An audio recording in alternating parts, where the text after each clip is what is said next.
In 1971, the newly christened Ontario Place aimed to showcase the natural and cultural diversity of Ontario.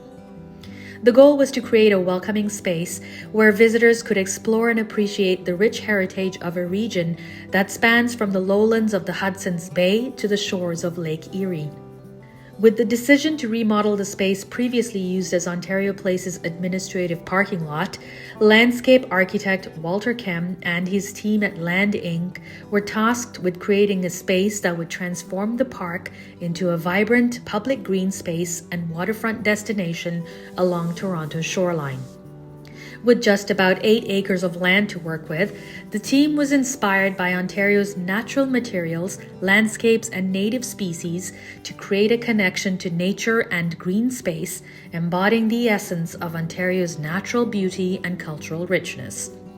Public engagement through in-person and online consultations, which also involved public consultations with the Mississaugas of the New Credit First Nation, have been a key element in the design of the park and trail, and many of these ideas are reflected in this space, where nearly 500,000 visitors enjoy the lake and views of the Toronto Harbour and skyline.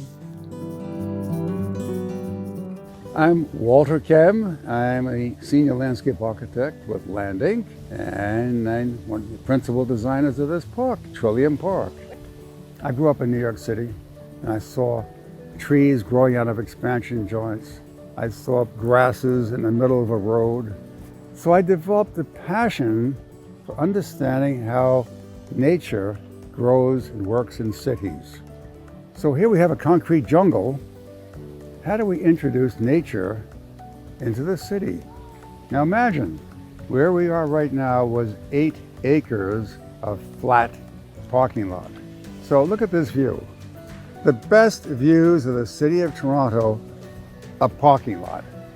The context of this parking lot is Liberty Village, Bathurst neighborhood, Parkdale, 300,000 to 400,000 people without a park.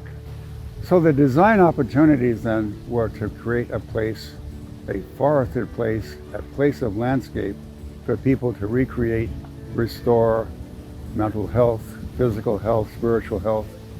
And that was the genesis, the whole thinking, that place for people. So we sat and we discussed, what is Ontario? And we said, well, Ontario Place, waterfront, city of Toronto, it's the landscape of Ontario. How do you, as a designer, metaphor the Hudson Bay lowlands, the Niagara Escarpment, the Scarborough Bluffs, the drumlin fields of Peterborough, the pebble beaches, the sand beaches?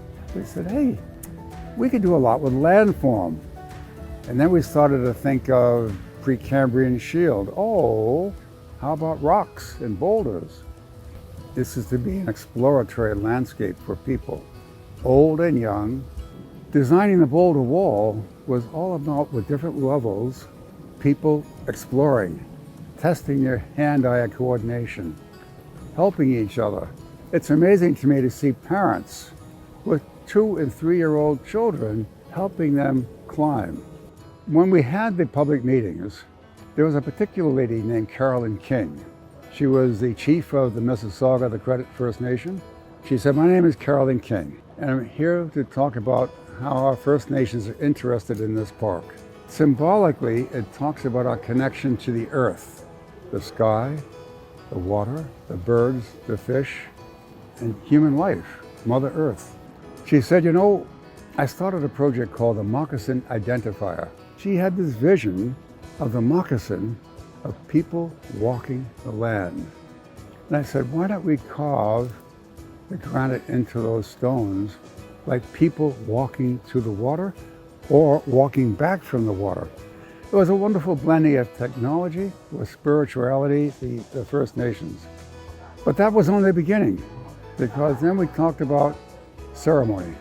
The pit over here, there are north, south, east, west stones and room for 12 people to sit around the fire. In the 1400s, 1500s, 1600s, people walked this land and they didn't have GPS, they didn't have language, they didn't have signs, they didn't have anything but marker trees. And they would bend the trees up a meter and out a meter and then up again. And they would point either to the water, food and shelter, to the water or away from the water. So a great thing about this park is that people can use their imagination and see things and intuit things and interpret it as they like, not what the designer thought. So I think that's a secret in parks design. School children can come through here and they will have a natural classroom. Geology, meteorology, biology, botany, you name it, it's here. In society today, we're increasingly finding issues of mental health. This is our stress relief point. This is where we can get out in space. We feel sense of place. We feel peaceful and calm.